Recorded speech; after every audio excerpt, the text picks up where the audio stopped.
सतगुरु के बताए मार्ग पर चलने वाली सभी रूहानी रूहों और परमार्थी जीवों को प्यार भरी राधा स्वामी जी। प्यारी साध संगत जी, आज पता चलेगा कि मालिक की दया में हर सबसे ज्यादा किन रूहों पर बरसती है। क्या मालिक की दया में हर सब पर होती है या किसी खास रूह पर? इस प्रश्न का उत्तर आज के इस सत्संग में हमें जानने को मिलेगा। तो आओ बिना किसी देरी के अपने अपने सदगुरु को याद करके आज का यह सत्संग वीडियो ध्यान पूर्वक श्रवण करें।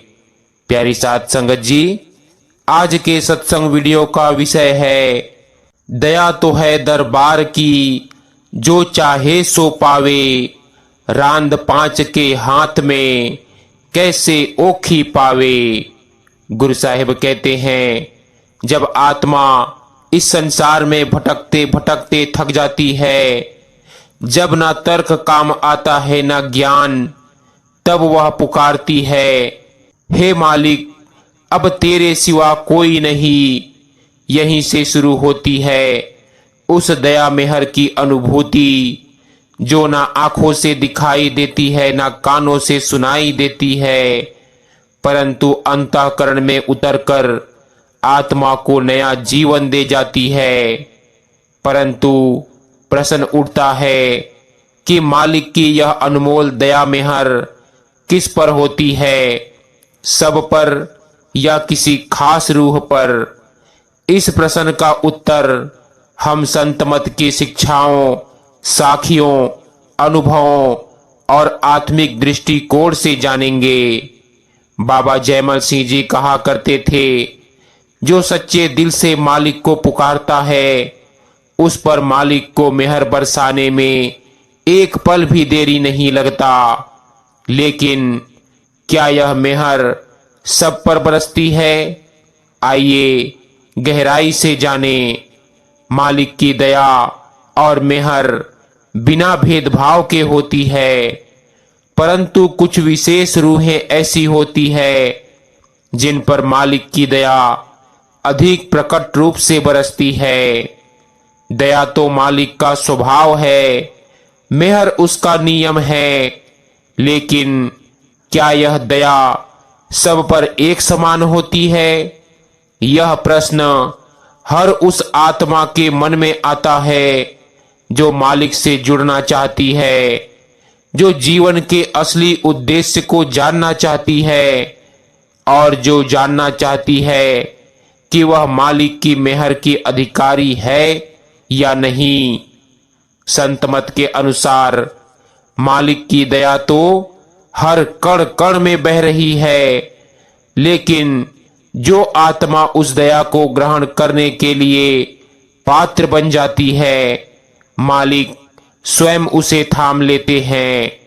दया और मेहर कोई साधारण शब्द नहीं है, ये केवल करुणा या उपकार नहीं है, ये आत्मा को काल के फंदे से निकालने की मालिक की कृपा है। जहां कर्मों का शासन चलता है, वहां दया उसका नियम तोड़ देती है। जहां आत्मा को भोगना पड़ता है, वहां मालिक की मेहर उसे उठाकर पार कर देती है। दया वह है जो बिना कारण भी बरस सकती है, मेहर वह है जो आत्मा की पुकार पर चलती है। अब सवाल पैदा होता है कि क्या मालिक सब पर एक समान दया करते हैं? गुरु साहिब कहते हैं, हाँ, मालिक की कृपा तो एक समान है, लेकिन फर्क आत्मा के पात्र बनने में है। सूरज सब पर रोशनी करता है, लेकिन जो घर के अंदर अंधेरे में दरवाजा बंद किए बैठा है, उस तक वह प्रकाश नहीं पहुंचता। ठीक वैसे ही मालिक सब पर है, लेकिन जो आत्मा खुद को खोलती है, नम्र बनती है, पुकारती है, उस पर दया प्रकट होती है। अब प्रश्न आता है कि किस पर सबसे ज्यादा होती है। तो संतों ने कहा है, मालिक की नजर उस रूह पर सबसे पहले जाती है जो भीतर से टूटी है, जो संसार से थक चुकी है, जिसने अपने आप को मालिक के हवाले कर दिया। जो आत्मा सच्चे दिल से पुकारती है, भजन सिमरन करती है, मालिक कहते हैं, जो मुझे सच्चे हृदय से पुकारता है मैं उसे जरूर मिल जाता हूं। ऐसी आत्मा जो दिखावा नहीं करती, जो भीड़ में रहकर भी अकेली होकर रोती है, जो सांसारिक दुखों से ऊपर उठकर मालिक को ही जीवन का आधार मानती है, उस पर मालिक की नजर स्वयं बन जाती है।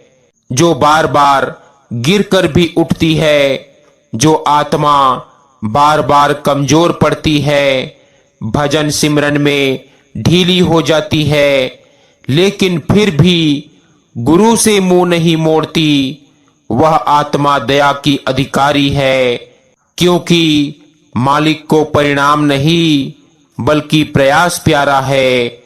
जो आत्मा खुद को कुछ नहीं मानती है, सच्चा प्रेम वही है जहां मैं नहीं रहती।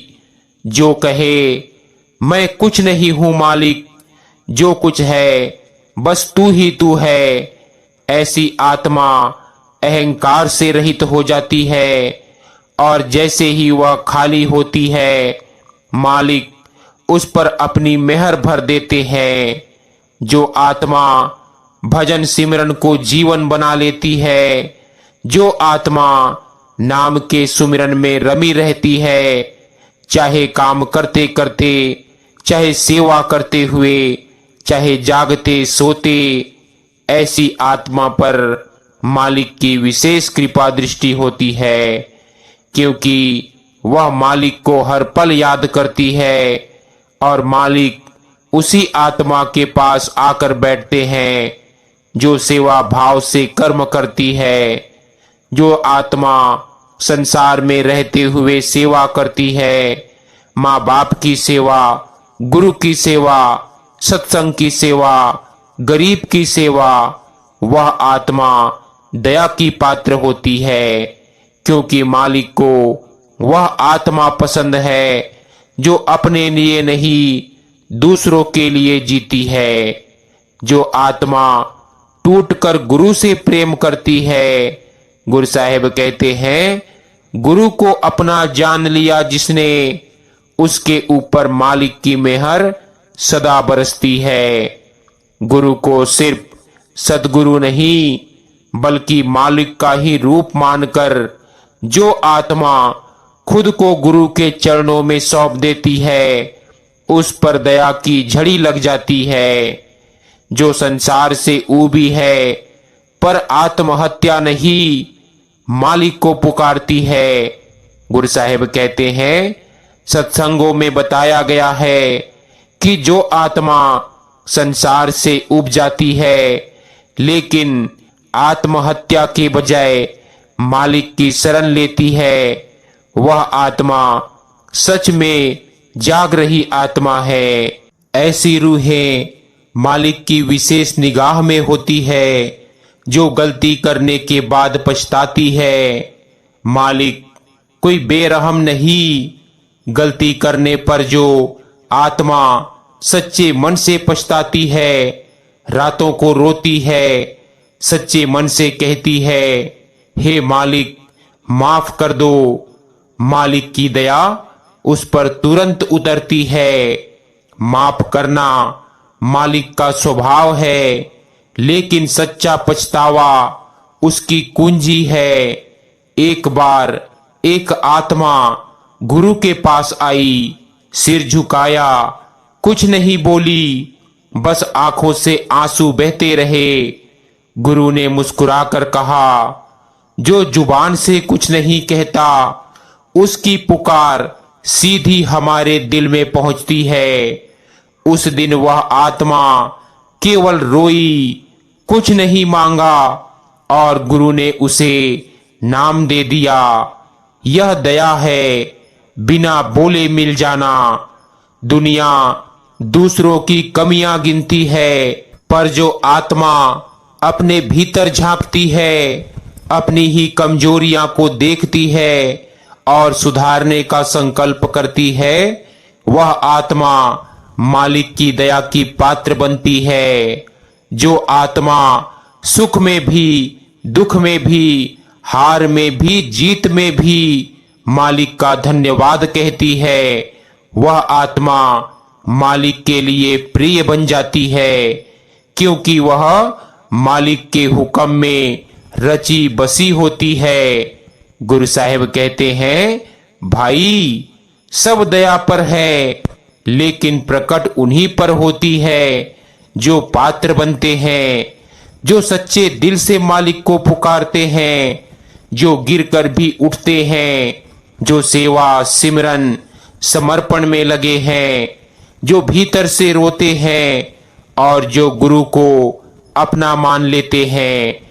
ऐसी आत्माओं पर मालिक की दया मेहर बरसती है, बिना मांगे, बिना शर्त के।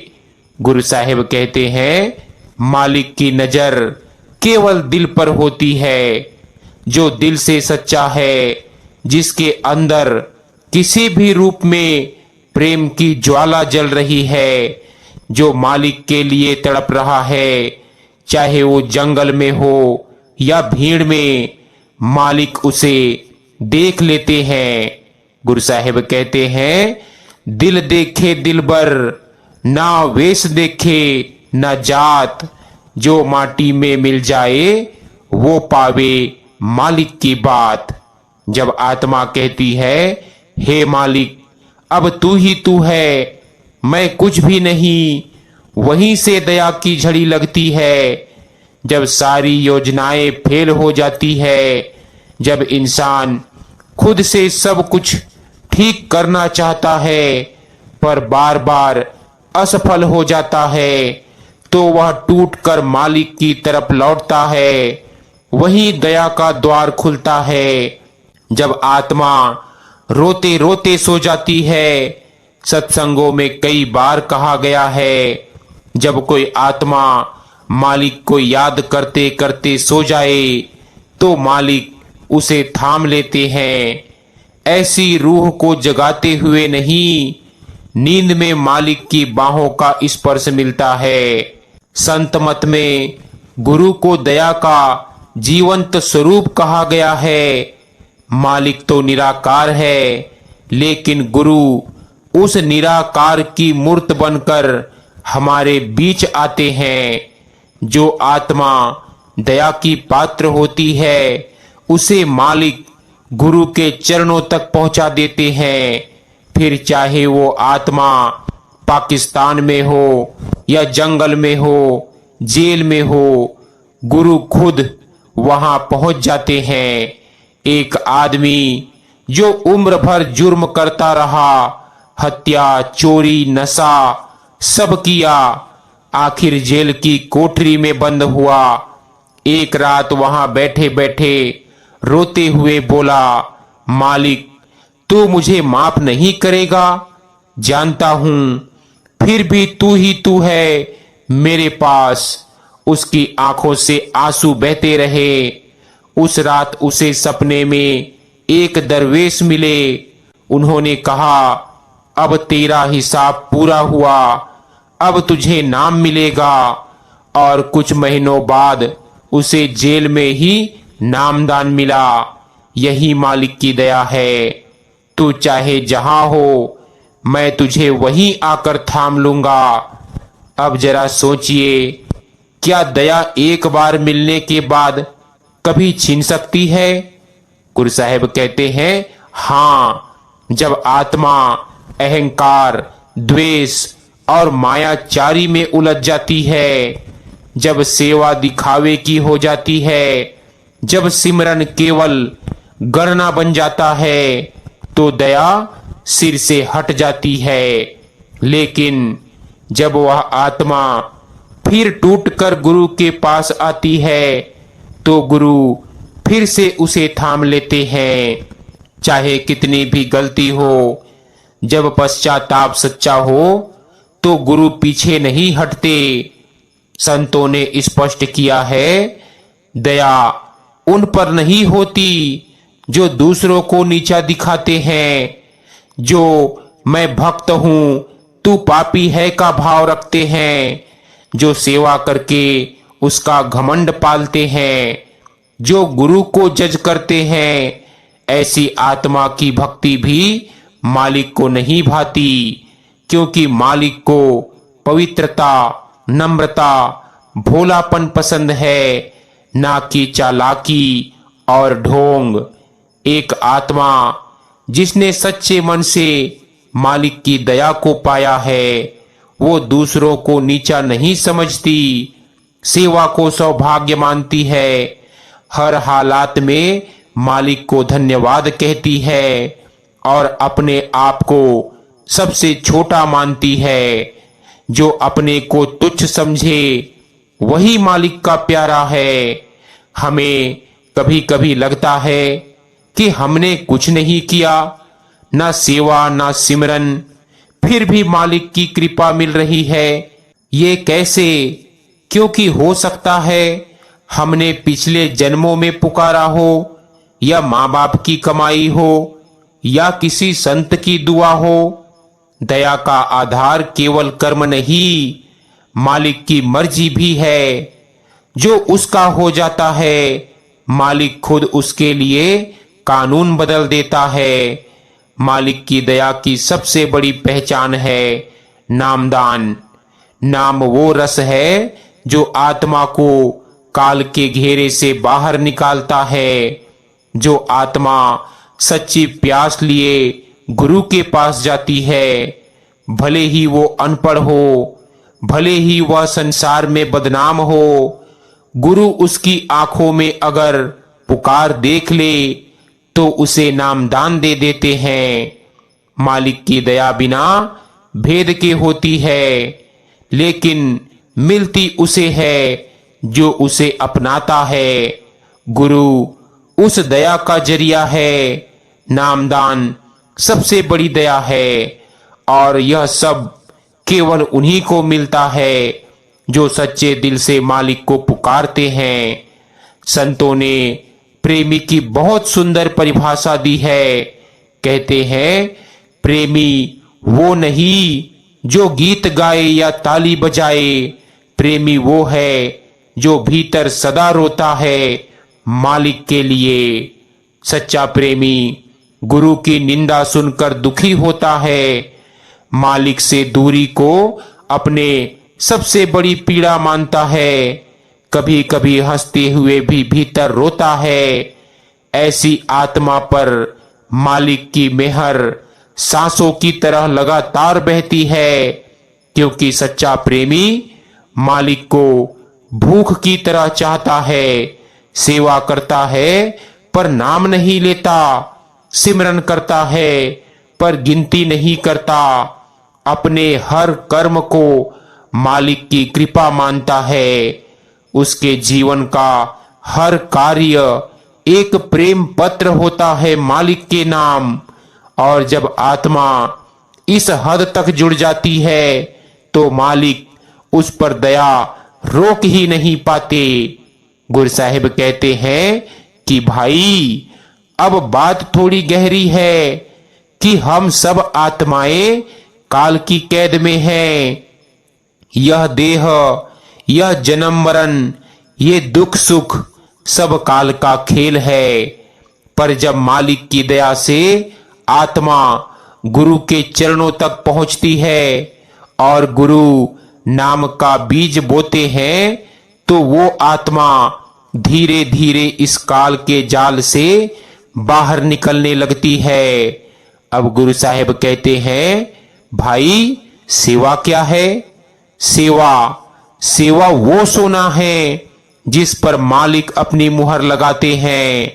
लेकिन सेवा वही जो दिखावे के लिए नहीं, किसी लाभ या नाम के लिए नहीं, बल्कि गुरु की खुशी के लिए हो।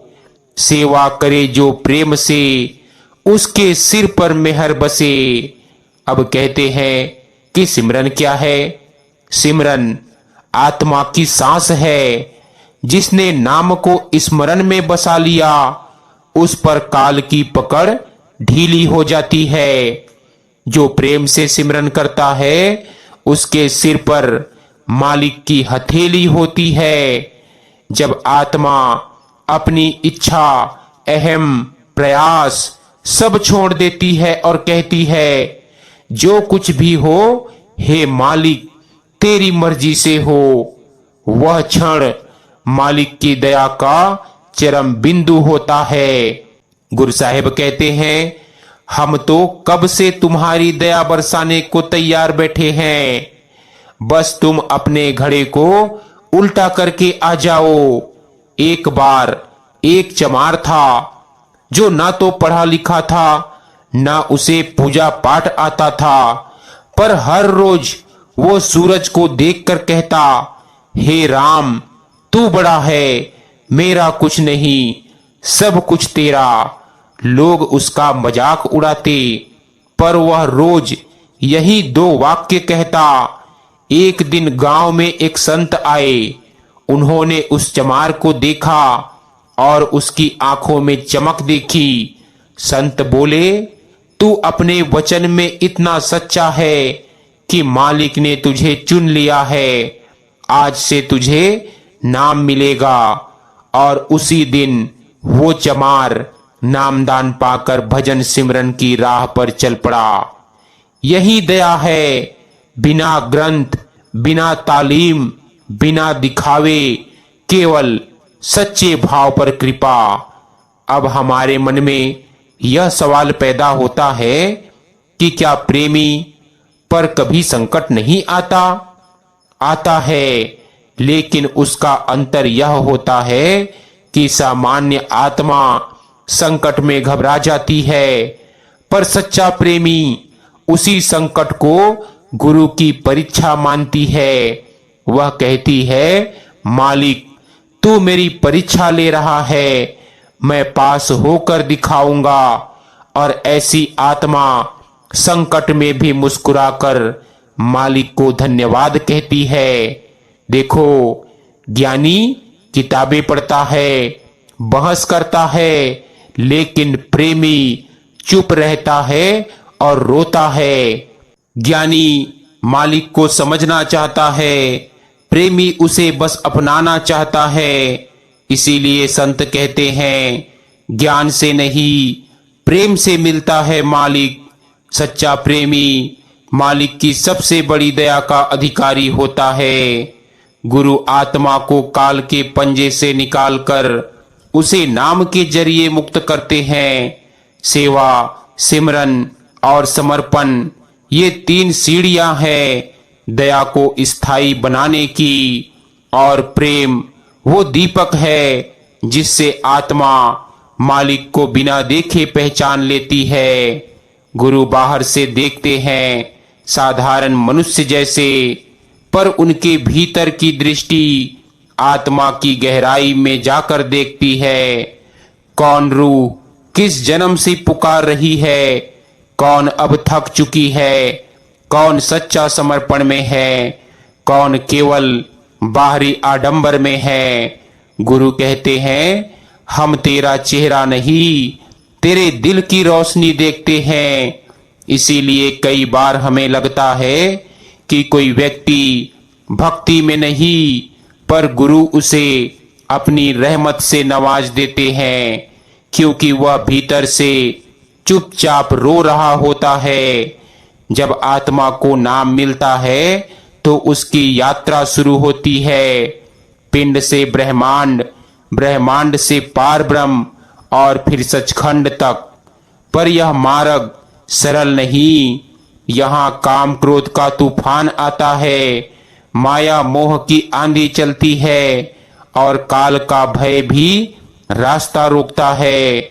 पर जो आत्मा दया की छाया में चलती है, वह गिरती नहीं, डगमगाती नहीं, क्योंकि गुरु की दया उसकी आत्मा को पकड़े रखती है।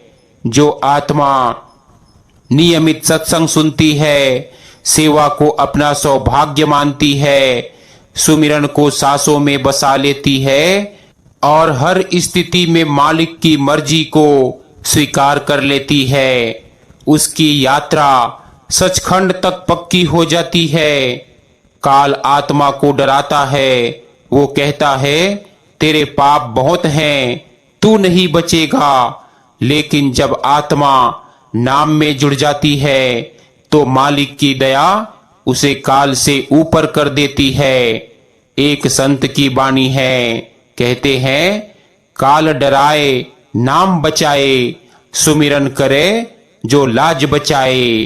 कहते हैं कि दया वही होती है जब मालिक हमें हमारे अपराधों से ऊपर उठाकर अपने शरण में ले लेते हैं।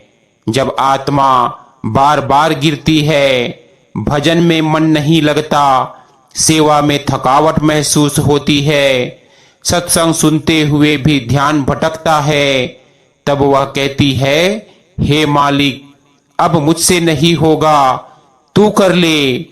यही वाक्य दया को खींच लाता है। जहां मैं समाप्त होती है वहीं से दया की शुरुआत होती है। एक गांव में बूढ़ी औरत रहती थी। उसके पास न घर, न खाना, न परिवार। हर रोज एक रोटी लेकर मंदिर के बाहर बैठ जाती और कहती हे मालिक आज भी कुछ ना कुछ मिला, पर तू है यही बहुत है। लोग उसे पागल कहते थे। एक दिन गांव में राधा स्वामी संत आए। वो बूढ़ी वहीं बैठी थी। संत ने उसे देखा और कहा आज से तू मालिक की प्यारी आत्मा है, तेरा नाम आज लिखा गया है सचखंड के पन्नों में। लोग चौंक गए। संत बोले तुम लोग पूजा करते रहे इच्छा से, वह करती रही समर्पण से। तुमने मांगा, उसने केवल धन्यवाद कहा। यही है वो आत्मा जिस पर दया बरसती है, बिना किसी कारण के, केवल सच्चे भाव पर। मालिक के दया का पात्र बनने के लिए हमें चाहिए कि रोजाना सुमिरन करें, बिना परिणाम की चिंता के। हर परिस्थिति को मालिक की मर्जी माने। गुरु को केवल उपदेशक नहीं, मार्गदर्शक नहीं, मालिक माने। दूसरों की सेवा करें, निंदा नहीं, प्रेम रखें, पर बिना अपेक्षा के। अब सब कुछ कहकर गुरु साहिब अंत में कहते हैं कि मालिक की मेहर उस रूह पर सहज रूप से बरसती है जो अपने मैं को मिटाकर तू ही तू में रम जाती है। आत्मा जब तक अहंकार में लिपटी रहती है तब तक मालिक की कृपा उस तक नहीं पहुंच सकती। गुरुबानी में कहा गया है गुरु के शब्द में जो झुके वही मालिक के प्रेम को चखे। जिस रूह ने अपना सर्वस्व समर्पित कर दिया, अपनी इच्छा, अपनी सोच, अपने पूर्व अनुभव, मालिक उसी को अपनाता है। मालिक का द्वार झुकने वालों के लिए है और जो घमंड में अकड़ा रहता है वह मालिक से दूर ही रह जाता है। कई बार हम कहते हैं हम तो सिमरन करते हैं, सेवा करते हैं, फिर भी दया नहीं हुई। पर क्या हमने अपने मैं को छोड़ा? क्या हमने सोचा कि हम कुछ कर रहे हैं? यही मैं करता हूं, यही रुकावट है। मालिक की नजर भाव पर है, दिखावे पर नहीं। वो रूह जो अकेले में बैठकर रोती है, उसे कोई देखे या ना देखे, पर मालिक देखता है। दुनियावी पूजा, यज्ञ, मंदिर मस्जिद की रीतियां से ऊपर मालिक उस भजन को मानता है जो मन के भाव से निकला हो, जो प्रेम और विरह से भीगा हो। कई लोग सत्संग में सिर झुका लेते हैं, पर दिल में घमंड होता है कि मैं सच्चा भक्त हूं। लेकिन जो छिप कर रोता है भीतर भजन करता है, सेवा करता है बिना दिखावे के, उस पर ही मालिक की दया गहराई से उतरती है।